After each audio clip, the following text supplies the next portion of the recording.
આજે આપણે રાણજી ગોહિલની વાત સાંભળીશું કે જેઓ મહંમદ શાહ સાથે યુદ્ધ કરવા ગયા ત્યારે પોતાના રથની માથે જે વાવટો હતો તેની માથે પોતાની 84 રાણીઓએ કેવી રીતે જીવ આપી દીધો એની આજે આપણે વાત સાંભળીશું. ઊંચી ભેખડો ઉપર ઊંચો ઊંચો કોટ ઊભો છે અને ડાબે જમણે પડખે બે નદીઓ ચાલી જાય છે. કિલ્લાને વીંટી વળીને તરત જ્યાં બે નદીઓ ભેળી થાય છે ત્યાં પહોળો પટ જામી પડે છે.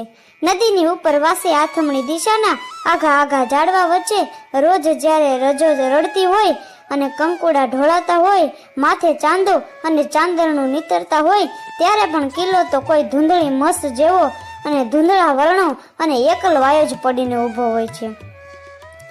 હજુ પણ એ ઊંચા ઊંચા કિલ્લાની દિવાલને ઘહીને નદીઓ ચાલી જાય છે. કિલ્લામાં નકશીદાર ગોંડ કંડારેલા અને રાણીઓને નદીની ક્રીડા નિરખવા માટે ઝૂકતીદાર ઓરડા બંધાવેલા છે.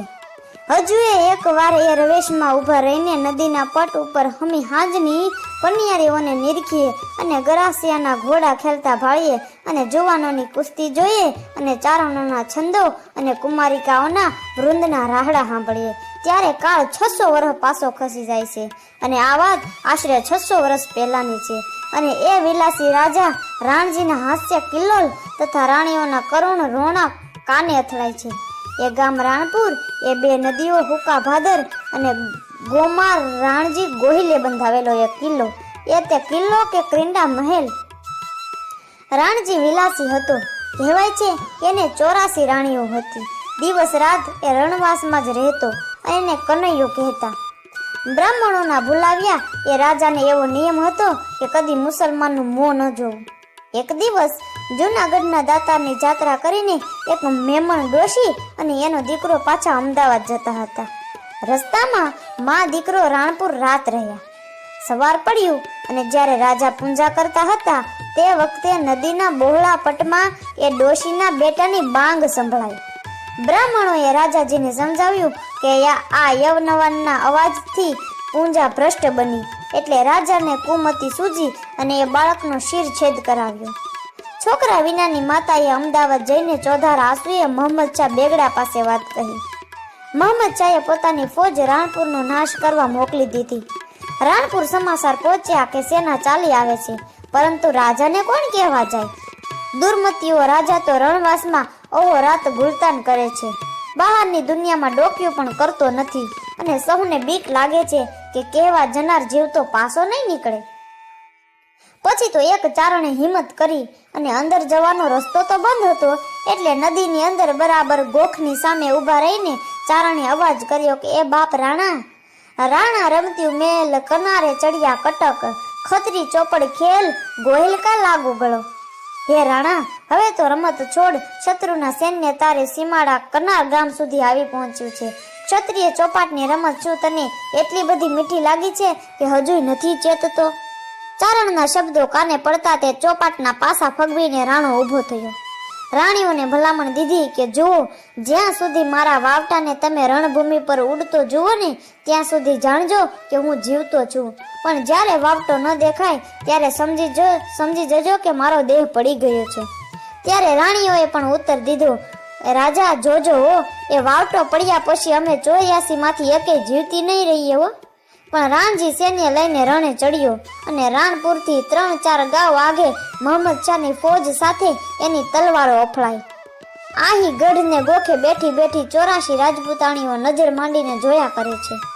ધજા ગગનમાં ઉડતી દેખાય છે અને એ ધજાને આધારે રાણીઓ જીવે છે. આમ યુદ્ધમાં રાણજી ગોહિલનો વિજય થયો. જ્યારે વિજય કરીને રાણજી પાછા વળ્યા ત્યારે જયશાળી સૈન્ય પર ઝંડો ફરકતો આવે છે. પણ રાણાનો દેવ રૂઠ્યો હશે કે રસ્તામાં એક વાવ આવી અને ઝંડો ઉપાડનાર એ ઝંડો નીચે મૂકી અને વાવની અંદર પાણી પીવા ઉતર્યો. રાણજીનું ધ્યાન નહોતું અને એ ભૂલી ગયો હતો કે નેજા ઉપર 84 જીવાત્માઓ ટાપીને બેઠા હશે. પણ જ્યારે કિલ્લાના ગોખમાં બેહીને નેજા ઉપર મીટ માંડી રહેલી 84 ક્ષત્રિય રાણીઓએ જાણ્યું કે પતકા પડ્યા અને રાણા કામ આવ્યા છે, હવે હમણાં મુસલમાન આવી પહોંચે. આવું જાણી અને તમામ રાણીઓએ ધબોધબ ગઢના કૂવામાં પડીને પ્રાણ છોડ્યા. વિજય રાણજી દોડતો ઘેર આવ્યો અને ઘોડે રાજમહેલમાં આવ્યા ત્યાં તો રાણીઓના શબ્દથી કૂવો પુરાયેલો દીઠો. એનો સંસાર એક પળમાં વેરાન બની ગયો. હવે જીવીને શું કરવું છે એમ વિચારી અને એ પાછો વળ્યો. જ્યાં મુસલમાન ફોજ અમદાવાદ તરફ પાછી જતી હતી તેમાં પહોંચ્યો અને યુદ્ધ કરતા કરતા મરાયો. મુસલમાન ફોજ રાણપુર આવી અને કિલ્લો હાથ કર્યો. રાણી તો એક પણ જીવતી નહોતી અને કુંવર મોખડાજીને લઈને એક દાસી રાણજીના ભાઈની ઘેર ઉમરાળા નાસી ગઈ. હજુ જાણે એ રાજમહેલમાં ખંડેરમાં 84 મુખના કલકલ હાસ્યની ધ્વનિ ગાંજે છે અને સામસામી તાળી દેતા સુંદર કોમળ હાથની ઘૂઘરી જડિત ચૂડલીઓ જાણે રણઝણતી રહી છે અને ચોપાટના પાસા ફેંકતા સંભળાય છે અને છેવટે ગુંજી રહ્યો છે એ નિર્ભય ચારણનો ઘોર અવાજ કે રાણા રેમતું મેલ કરનારે ચડિયા કટક અને ખતરી ચોપડ ખેલ ગોહિલકા લાગો ગળો. અને એ પહોળો કૂવો 84 સુંદર પ્રેત શું રાત્રે ત્યાં હિબકા નહીં ભરતી હોય? આજે એ કિલ્લાની નદી તરફની આખી દિવાલ મોજૂદ છે. અંદરના ભાગમાંથી ધોબી લોકો ચીપરા કરવા માટે સુંદર લાંબા પથ્થરો ઉપાડી જાય છે. પૂર્વ દિશા પર દિવાલ વિનાનો એક જ દરવાજો ઊભો છે. એ દરવાજાના કમાડ પડી ગયા છે. કમાડ ઉપર 600 સોમાહા વરસી ગયા છે, પણ હજુ લાકડું હળ્યું નથી. બાકીનું બધું તો છિન્ન ભિન્ન થઈ ગયું છે. કહેવાય છે કે આ કિલ્લો રાણજીએ નહીં પણ કોઈ મુસલમાન સુબાએ બંધાવ્યો છે અને રાણાનો કોટ નદીને સામે કાંઠે સ્ટેશનની પાસે કહેવાય છે સ્ટેશનની પાછે હતો અને ત્યાં જે કોઈ ખંડેરો દેખાય છે તે રાણાના કોટના છે. ધન્ય છે સાહેબ આવી રાણીઓને, આવી 84 રાણીઓને કે એક ધજા એક વાવટા માટે પોતાનો જીવ ત્યાગવા તૈયાર હોય અને જ્યારે પોતાનો જીવ ત્યાગી દે છે. ધન્ય છે આપણી આ ધીંગી ધરાને જે આવા અનેક સતીઓ જતીઓ સંતો અને શુરાએ જન્મ લીધા છે.